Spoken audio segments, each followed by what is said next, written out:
area. Let us come together now today. Let us come as Yoruba people and decide the fate of our life. There is a future for us. That future is currently in stagnant. It is not moving forward. Many of us will die before we are 60 years old. That is what the World Bank is saying. They will continue to use Nigeria as a statistics.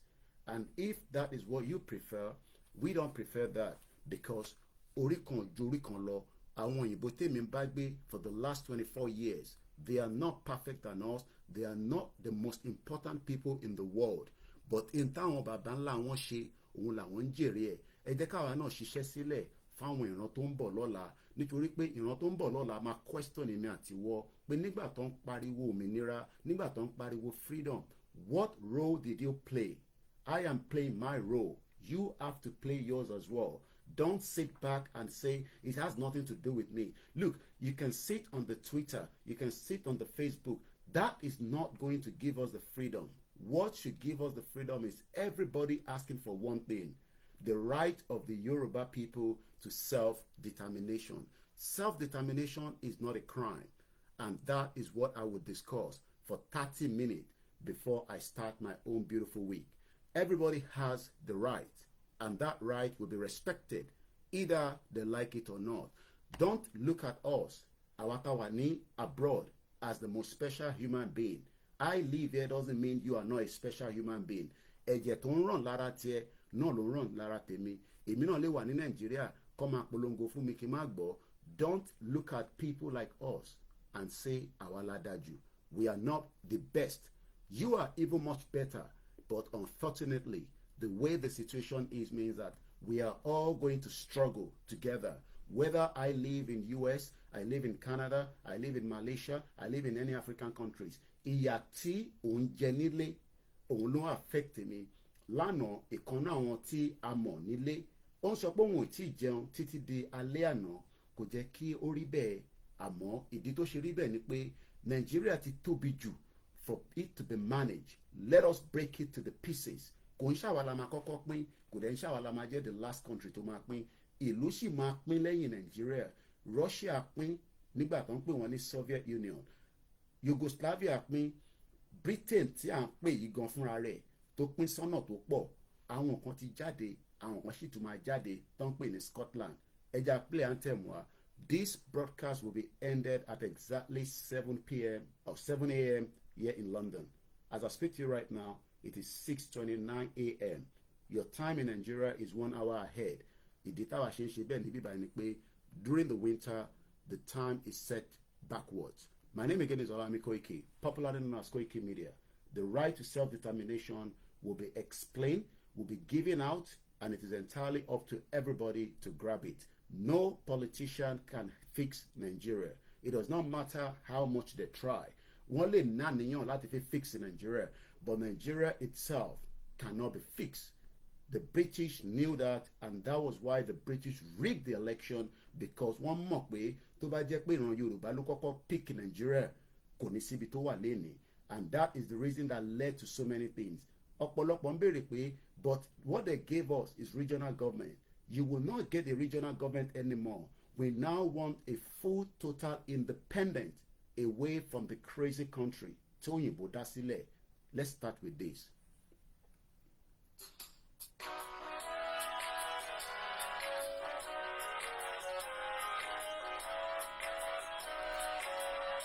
Iṣẹ́ wà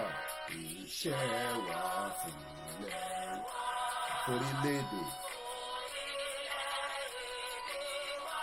Kàgbéga.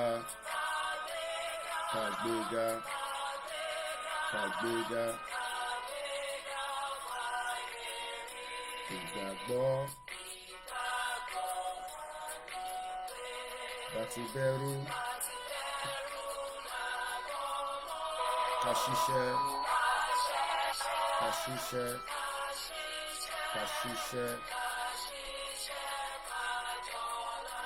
Ìṣọ̀kan. Ní kẹjẹ́. Tẹ̀síwájú. Ọ̀pọ̀ ire àtọ̀hún ọmọ Odùduwà bọ́ sí ipò. Àwa ni ìmọ́lẹ̀ ògo adúláwọ̀.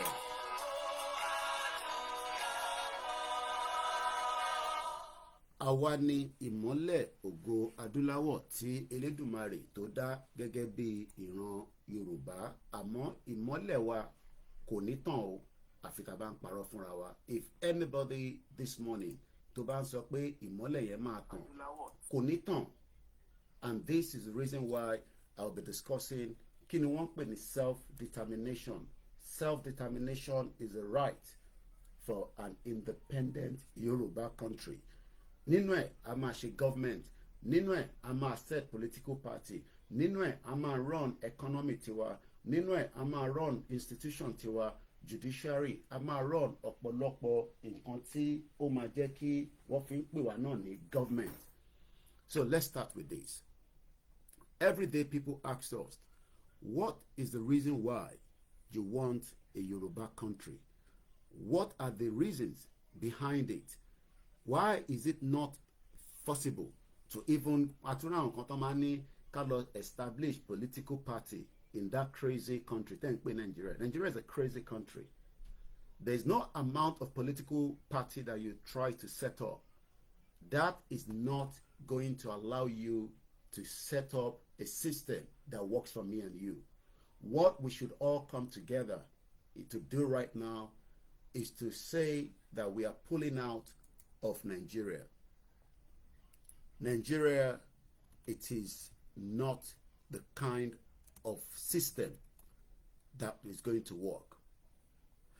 Under the United Nations Charter, self-determination goes like this. The United Nations Charter and Resolution, Chapter 1, Article 1, Part 2, state the purpose of the United Nations Charter is to develop friendly relations among nations. Nigeria is not one of those nations. Nigeria was put together for one particular purpose, and that purpose is known as corporate entity. Corporate entity is defined as any business organization, whether incorporated or uncorporated.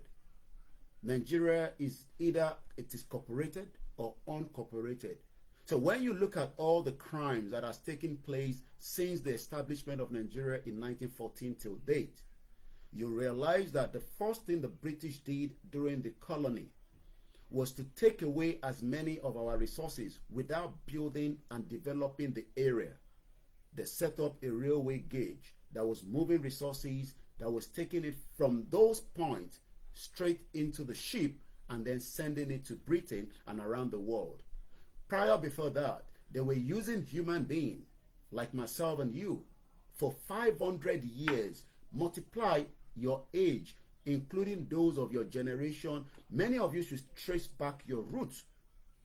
In their family, because for 500 years, Britain was moving many innocent lives. Obìnrin, ọkùnrin, ọmọdé, àgbàlagbà, gẹ́gẹ́ bí ẹrú. Tó bá mọ̀ tán pè lẹ́rú, ọmọ ọ̀dọ̀. Ìbí wọn náà ti rí ọmọ ọ̀dọ̀ tó ti gbà sílé rí, àbí wọ́n gan ti ṣe ọmọ ọ̀dọ̀ rí. Kò wá ń ṣe ọmọ ọ̀dọ̀ tí a sign agreement, because mo rántí pé àwa náà ti lọ́mọ ọ̀dọ̀ rí. Nígbà tó mú wọn dé, a sọ iye tá a máa san fún ọmọ ọ̀dọ̀ wa, a sọ ìgbà tó máa lò pẹ̀lú wa, a sọ bóyá a máa fẹ́ kó kàwé àbí kò ní kàwé. A fẹ́ in tó máa ṣe lélẹ́yìí, in báyìí ni kò ní ṣe. But nígbà tó ń kó wa ní ẹrú, in tó ṣe ni pé wọ́n make any payment. It was a free business. They were moving millions of people in Africa for 500 years. Today, àwa la move ara wa nísìn to travel around the world looking for a greener pasture. There's nothing wrong in that. But when they are complaining, especially pẹ̀lú àwọn àtàjọ ń gbé pẹ̀lú wọn, because àwa máa gbasi fún wọn dáadáa, there's nothing they can do. Ẹni tó bá dé tó bá nóhùn lọ́mọ, you have every right to stay here, because Britain ló lọ tọwọ́ bọ ilé ayé Africa. For 200 years, they were controlling the empire around the world. So one thing today we should be talking about is Nigeria still a business entity? The answer is yes. The answer will remain yes, because we still have vast amount of natural resources that can last us for the next 3,000 years. So they need as much to pull out. But if you're expecting United Nations, one of the criminal organizations in the world today, that doesn't have any more say in the world that is operating today, to come and give you a freedom, it is not going to happen. United Nations will not allow any country to break if you do not do whatever needs to be done to allow yourself to be free. The military is controlled outside. The government of Nigeria is controlled from outside. Your finance is controlled from outside. Your port is controlled from outside. Even you as an individual, what if you're Yahoo? And there is vast amount of evidence to back all these. All you just have to do is look into and ask yourself, are we truly who we are told we are? What led to the amalgamation? What was the reason behind it? And is it possible to pull out from it? The answer is yes. But many Yorùbá lẹ́ni wọ́n sì ń fi ọ̀rọ̀ yìí wọ́n fi ń ta yín. Ọ̀pọ̀lọpọ̀ àwọn tó yẹ kó dá sí tó jẹ́ àwọn elite, àwọn tó yẹ kó dá sí tó jẹ́ àwọn olóṣèlú, àwọn tó yẹ kó dá sí tó jẹ́ àwọn ọ̀jọ̀gbọ́n, kàkà kí gbogbo wa ká béèrè ìbéèrè kan pé ǹjẹ́ àjọṣepọ̀ wa àti Nàìjíríà ó sì wà in a full working system? They are saying that it is not, but Ọlọ́run máa sọ̀kalẹ̀. Jésù ò wá síbi kankan láti wá fix anything. Ẹ yé parọ́ mọ́ Jésù Kristi. Ẹ yé parọ́ mọ́ Ànábì Muhammad. Ẹ yé parọ́ mọ́ àwọn ìṣẹ̀ṣe. What we should all ask for is who we are. Ta ni wá gangan? Are we those that we are told we are in 2024? And are we still using a real identity? We've been given a fraudulent identity called Nigeria. And all that happened because some people, as at the time, wanted to become very powerful against each other. And let's go with this. In 1914, there was what they called the amalgamation of Nigeria, which was what we called joining of the Northern Protectorate. Tamosi Ilẹ̀ Haúsá lẹ́ni. Ilẹ̀ Haúsá là ń pè ní Northern Protectorate. Ilẹ̀ Igbo àti Ilẹ̀ Yòrùbá ló ń pè ní Southern Protectorate. These two entities kò ń pàdé tẹ́lẹ̀. Ọ̀nà méjì náà ọ̀tọ̀ọ̀tọ̀ lórúkálukú dá wà àwọn entity mẹ́ta yìí. If you're thinking that because Igbo ní problem it is why the British brought us together. Wọ́n mọ̀ pé a máa ní problem. A máa ṣépè fúnra wa, a ní like ara wa, a máa búra wa, a máa pera wa lóríṣiríṣi orúkọ. Just the same way táwọn òyìnbó náà tó like ara wọn. Àwọn German ò like English and they will never like them for so many reasons, and I'll tell you why. Britain wà lára àwọn tó create the European Union. Wọ́n wà lára àwọn tó pull out. Ní gbogbo ìlú pátápátá, Britain nìkan ni kò allow kó change the currency wọn for giving them the power of European country. 27 of them. Africa jù wọn lọ. Africa has about 54 different countries. But yet, those smaller countries in European country will determine our fate. I am older than Rishi Sunak. Prime Minister wa nílùú mo dàgbà jùlọ lọ́jọ́ orí. But the question is, ǹjẹ́ ntí Prime Minister wa ń sọ lèmi máa tẹ̀lé gẹ́gẹ́ bí iṣẹ́ ibi tí àwọn bàbá ńlá ẹ̀ ti ṣe fún wa? I will not. I live here with them. Èmi gan ló yẹ kí n máa sọ pé kò sí tó kàn mí pẹ̀lú ọ̀rọ̀ Nàìjíríà, and I have so many people like that. Ó sì ní cousin mi kan tó pè mí lánàá, ó ní ìwọ ló mọ problem tó kó dání pẹ̀lú ọ̀rọ̀ Yorùbá nation. Ó kúkú gbé ní Nàìjíríà, ṣèbí báyìí náà àwọn tó mọ̀ ń gbé. Why are you concerned about what is happening in that shito country? Tó bá fi lọ síbẹ̀ lọ ṣọlidé kó padà wá sí bíbá. But sometimes people go and they don't come back. Brother wa tí bomb blast bá lára, what is the brother wa ìyẹn Kẹ́hìndé Olúwa Aláṣẹ kọ́lọ̀ǹbẹ Elédùmarè kó bá wa tẹ sáfẹ́fẹ́ rẹ̀. Ìlú bàbá ẹ̀ ló lọ kó tó di pé àwọn terrorists wọ́n bọ́ǹbù ìlú Ìbàdàn ní Bódìjà, even though governor yóò ní balls láti sọ fún yín pé wọ́n bọ́ǹbù Ìbàdàn ni. Èmi ní balls láti sọ bẹ́ẹ̀. They are part of the system. So today, tá à ń pariwo pé ẹ jẹ́ ká dìde ká béèrè ẹ̀tọ́ wa, ẹ̀tọ́ yàn sí nínú election cycle kankan mọ́. Tí Tinubu bá ṣe ìjọba ẹ̀ tán, it will be very difficult for us to return back as a people but the president in Nigeria, because you're talking about literally bí Fáyọ̀ṣe ṣe sọ nìkan tó sọ̀rọ̀ nígbà tó sọ̀rọ̀ nínú àwọn TV station wọn ó ní Buhari dá wa padà by 50 years behind. The question then is, báwo la ṣe fẹ́ catch up with that 50 years tí Tinubu bá ṣe 8 years ẹ̀ tán?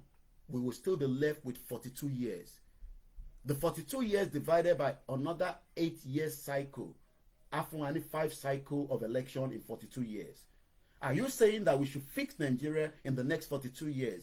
Ǹjẹ́ wọ́n rò pé àwọn North? I am not here to say all the Northerners, but we know that there is no more North. Gbogbo tó ń pè ní North lẹ́ni is no longer North. Gbogbo tó ń pè ní North lẹ́ni ó ti wà lọ́wọ́ àwọn Fulani. The Fulanis are people that are like, they are very, very crafty people. They've been able to penetrate into the system. They've become very powerful. One of them is Ganduje. Ganduje is a Fulani man, and yet he has become so powerful. Ó ṣe deputy governor lẹ́ẹ̀mejì, ó ṣe governor lẹ́ẹ̀mejì. That means pé ó ti fọ́ndì nísàlẹ̀ àwọn ẹ̀mẹ̀wẹ̀, just like Buhari, the dead or alive, the most sadist president that we've ever had. Bóyá ó ti kú ni, bóyá ó wà láyé ni, Buhari should never be forgiven by the Yoruba people tí ayé máa fi parẹ́. That is if ayé máa parẹ́. Because in tí Buhari ṣe, òun ló ń lọ lọ́nkàn yẹn. Buhari knew that he was not going to fix Nigeria. What Buhari did was to empower the Fulanis around the world to come into Nigeria and kill as many of us from the economy side. Buhari ló fund the Dangote project, just like bó ṣe ń fund ara wọn látàláyé ti dáyé. Ìwọ wá ń rò pé ní ọkàn tiẹ̀ at the age o fẹ́ compare tí Baba Akintoye ń sọ. Baba Akintoye is 89 years old. Ó ti ṣèjọba rí nínú Nigeria during the Second Republic as a senator ní ọdún tiwọn náà níjọ́ náà lọ́hùn. They thought they wanted to fix Nigeria. They thought they could beat the world and build a Nigeria that will work for every one of us. Ìwọ náà wá ń rò pé wàá wá ṣe the same thing. Ṣó dìgbà tí ìwọ náà bá pé 89 bí Baba Akintoye kó tó wá pull out. The reason why Baba Akintoye was able to understand Nigeria is because for the last decades and decades, Baba yẹn wà nínú system tó fi mọ̀ pé Nigeria yìí ǹjẹ́ ó lè tẹ̀síwájú, it will never move forward. Kàkà bẹ́ẹ̀ ó sọ gbogbo ọmọ Yorùbá di olòṣì àti tálákà. Àwa ń pariwo pé kí ìran wa kó bọ́ta kúrò nínú oko ẹrú. Ẹ̀yin kan wá ń complain pé ká fix Nigeria látara kéékèèké tẹ̀fẹ́ rí jẹ. Yes, a lè máa ṣe politics lẹ́nìí, kò sẹ́ni kankan tó ń bá ń jà sí. Mo ní tẹ bá ní opportunity, ẹ̀yin náà ẹ jẹun tẹ̀fẹ́ jẹ látara pé Tinubu wà níbẹ̀ nísìn. But tí Tinubu bá lọ tán, ṣe máa rántí pé àti MC Olúọmọ àti kò MC Olúọmọ àti vice president àti kò vice president àti gbogbo èyí tó bá fún ní position gbogbo yín ló máa yọ títí kan gbogbo àwọn ministers. Níbo ni minister tó bá Buhari ṣiṣẹ́ wà lénìí? Gbogbo wọn máa ti kúrò. Bó ṣe máa rí nìyẹn, wọ́n máa yọ ọlọ́pàá tó ń fún wa nífọ̀kànbalẹ̀ pé ọlọ́pàá ọmọ Yorùbá ló wà níbẹ̀, ìyẹn ẹgbẹ́ tó kù. Wọ́n máa yọ Lágbájá gẹ́gẹ́ bí chief of staff, wọ́n tún máa fi Gàmbàrí míì sí tó máa ṣe tó ń wù. And gbogbo iṣẹ́ tó ń ṣe lénìí, Britain ló báàkì àwọn Northerners because bó ṣe back wọn nìyẹn during that time, and they are still doing the same thing. Wọ́n officially gbé Nàìjíríà lé gbogbo wa lọ́wọ́, wọ́n gbé Nàìjíríà lé ọwọ́ àwọn North lọ́wọ́. Ìwọ wá rò pé bàbá tiẹ̀ tó fix Nigeria, ìwọ ló máa wá fix Nigeria. Ta ló sọ fún ẹ pé bàbá ẹ̀ tó rí Nigeria fix, ìwọ ló máa wá fix Nigeria? Why are we Yoruba people living in denial? Kí ló dé tá à ń parọ́ fúnra wa? But ẹ fẹ́ believe in Jesus Christ, ẹ fẹ́ believe in Ànábì, but èyí táwa ń sọ kò jẹ́ kó wọ̀nyí lára pé iṣẹ́ tí à ń pariwo lẹ́nìí, ẹ jẹ́ kí gbogbo wa kájọ fọwọ́ sí ká sọ pé enough is enough. Rather, we are all sitting backwards. Àwọn kan lé bá, àwọn kan ní kò kàn wọ́n, ẹ máa bá lọ. Àwọn kan tẹ́ ń sọ pé àwọn refract ló ń ṣe. Àwọn kan tẹ́ ń ní pé ìtàn ṣe yẹn kò yé àwọn dáadáa. In 1914, Southern Nigeria was joined with Northern Nigeria. Níbi tí jàǹbá ti kọlù wá nìyẹn, kò ń ṣọ̀rọ̀ àwọn Biafra fẹ́ dọ́gunlẹ̀, àwọn lọ́ba regional government jẹ́. Má jẹ́ kí àwọn kankan fúlẹ̀, máa béèrè pé kí ló ṣẹlẹ̀ before 1914. Ǹjẹ́ Nàìjíríà ló ń pera wa? Olúkálùkù dá dúró gẹ́gẹ́ bí Elédùmarè ṣe dá wa. Àwọn Britain, ìlú tí mò ń gbé, àwọn ló kó bá ìran ilé ayé wa after tó ti kó wa lẹ́rú for 500 years. Títí di bá ṣe ń sọ̀rọ̀ lénìí, wọ́n náà wọ̀n ní sanwó repatriation nítorí pé kí ni owó yẹn l'Abíọ́lá béèrè lọ́ fi gbẹ̀mí ẹ̀.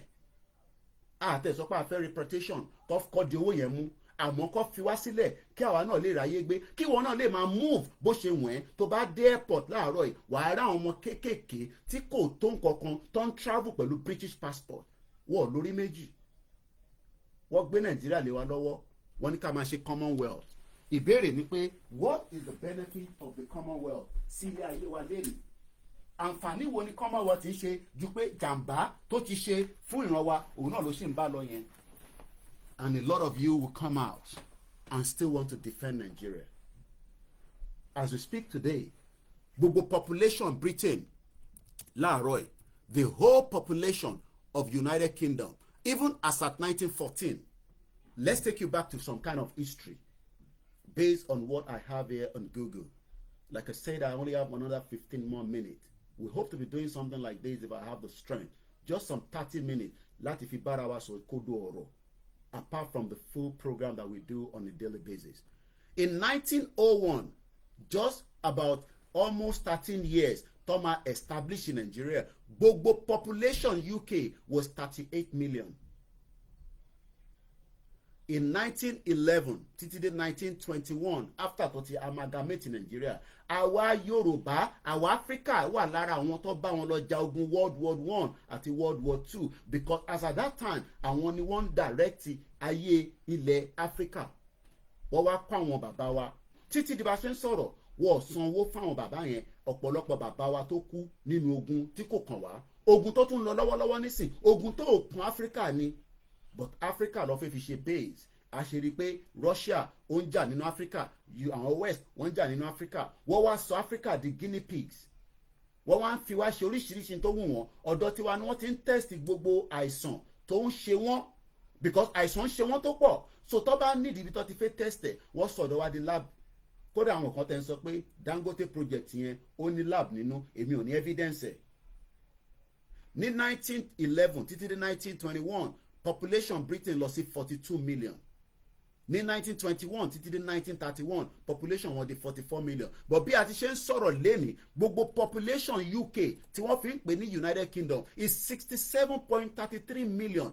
Gross GDP wọn tán pè ní GDP is 3.1 trillion US dollars as at 2021. Population growth one is 0.4% annually. Life expectancy tí bá gbé nílùú yìí tí mo sọ̀rọ̀ Nàìjíríà tí mo sọ̀rọ̀ Yorùbá nation tí mo rán balẹ̀ ayé mi lọ tí mo tẹ̀ mọ̀ pé mo ní kankan, I am expected to live up to 80 years old according to life expectancy.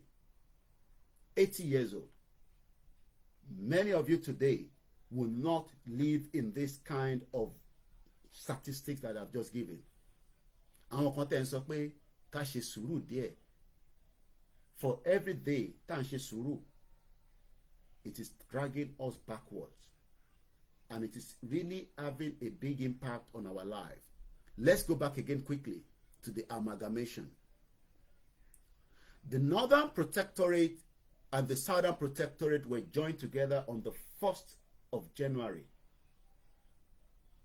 1914 for the selfish interest. The unification was done for economic reasons. Títí di lẹ́ni nísìn, wọ́n sọ fún wa pé tí náà tó bá kó oúnjẹ wá, a lè ṣe. Do you know how big Oyo State is?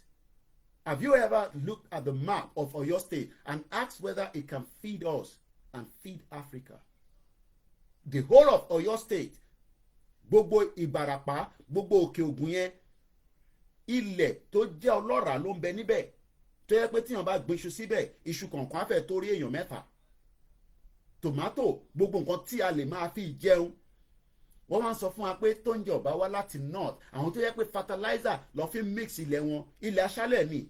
Òòrùn tó wà níbẹ̀ ó le ju tilẹ̀ Yorùbá lọ. Wẹ́dà tí wá bẹ́tà ju wẹ́dà tí wọ́n lọ. Kò wá ń ṣe àwọn méjì yẹn tí wọ́n ń bá wa gbé, Igbo àbí Yorùbá àbí Hausa ni wọ́n fẹ́ gbalẹ̀ mọ́ wa lọ́wọ́. I still don't understand when we talk about Yoruba nation. Mo mọ̀ pọ̀pọ̀lọpọ̀ yín like Igbo, èmi ò ní kẹ́ like wọn. But what we are saying is that we can fight them and defend and get our land if that is what is interest to them. But àwọn òyìnbó tó gbalẹ̀ mọ́ yín lọ́wọ́, kí lẹ mọ̀ tí Ọbásanjọ́ ti tà ní Nàìjíríà tó jẹ́ part of ilẹ̀ Yorùbá. Gbogbo tó ń pè ní Apapa port, ẹ lọ wo fídíò Adéyínká grandson, ó sọ the same thing. We might not align, we might not agree, ọmọ Yorùbá kan náà làwa méjèèjì, but ọ̀nà tá fi jọ ń sọ̀rọ̀ ló yàtọ̀.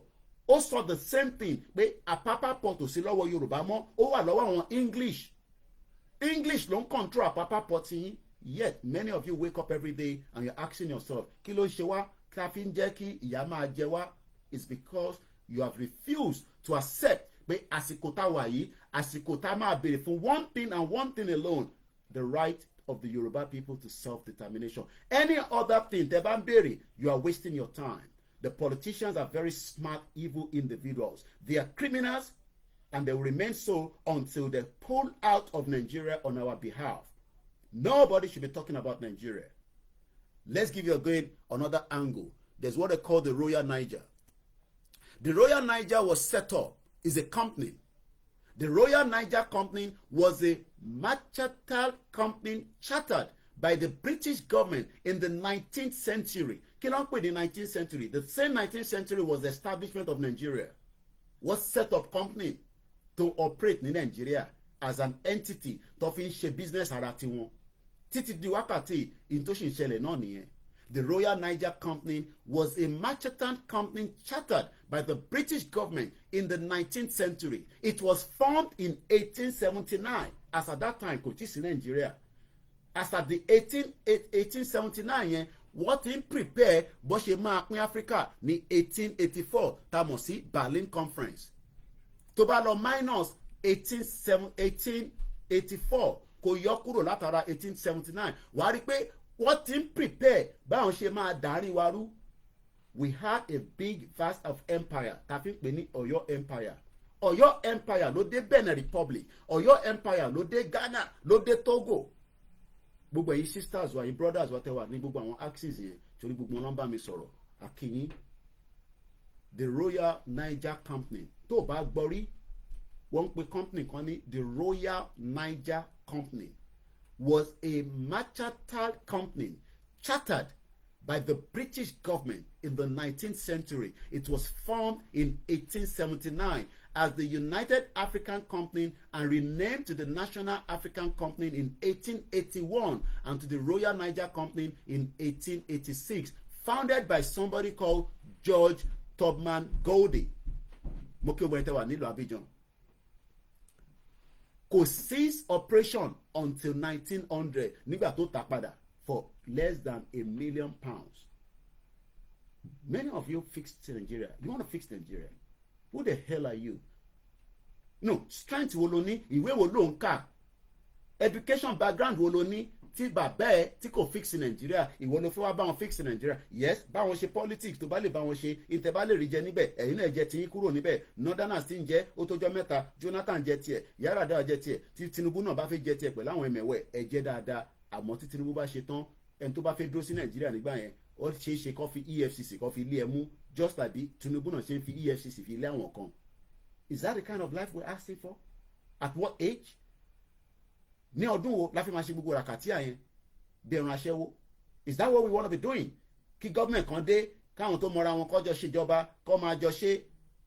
But tí Tinubu bá ṣe tán, it will take you all. Not me, because I don't live in Nigeria. But àwọn ò ní dúró dè yẹn. Torí pé tá bá dúró dè yẹn, àtèmi àti wọ ìyà máa jẹ wá. I can decide not to come to Nigeria. Kí ló wà Nigeria? I can decide to ilé ayé pọ̀ tí mo fẹ́ lọ. The world is a beautiful place. So let's move swiftly and talk about the Royal Niger, because I have just about 10 minutes, if not less than that. Like I said earlier, it was established for the British purpose. The company existed for a comparative short time from 1979 títí dé 1900. After 1900, yẹn ló kù 14 years tó máa amalgamate in Nigeria, but was instrumental in the formation of the colonial Nigeria, as it enabled the British Empire to establish control over the lower Niger against the German competition led by Bismarck during the 1890s. They were using us for their own different purposes. Bí German ṣe ń try láti fẹ́ jí, bẹ́ẹ̀ ni Britain náà fẹ́ jí, wọ́n wá sọ Africa di in tí ó jẹ́ bàbá tí wọ́n ló ní. It's also in the 1900s. It was controlled territory, became the Southern Nigerian Protectorate. níbi tọ́rọ̀ Southern Protectorate jáde nìyẹn, which was turned united with the Northern Nigerian Protectorate to form the colony and the Protectorate of Nigeria in 1914, which eventually gained independence. We never got independent. Tí èèyàn kan bá sọ fún ẹ pé you have independence, please say you do not have independence. Greetings to you all in Germany, and as many of you, I will not be able to mention names because this is a very short transmission that will end in the next 4 minutes. The British knew what they were doing. They were very smart.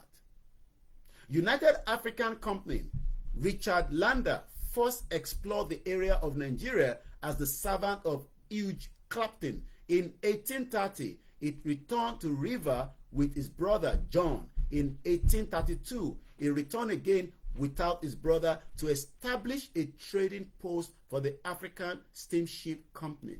Nígbà yẹn ló ń lo coal. Ìgbà yẹn ni coal jẹ́ gẹ́gẹ́ bí nǹkan tó wà important láti fi ṣe industry táwọn ń lò. Coal was coming enough from Enugu and some other part of Nigeria as at that time.